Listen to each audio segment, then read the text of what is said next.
احادیث نبوی۔ سیدنا عبداللہ بن عمر بن عاص رضی اللہ تعالیٰ عنہ بیان کرتے ہیں کہ ایک آدمی نے کہا، اے اللہ کے رسول صلی اللہ علیہ وآلہ وسلم، کون سا اسلام افضل ہے؟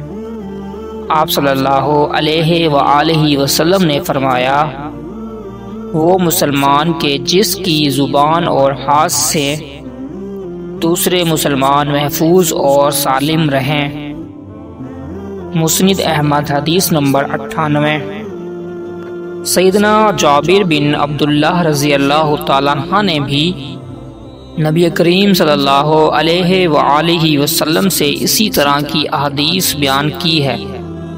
فرق صرف اتنا ہے کہ کون سا اسلام افضل ہے کے بجائے یہ سوال کیا گیا کون سا مسلمان افضل ہے۔ مسند احمد حدیث نمبر 99۔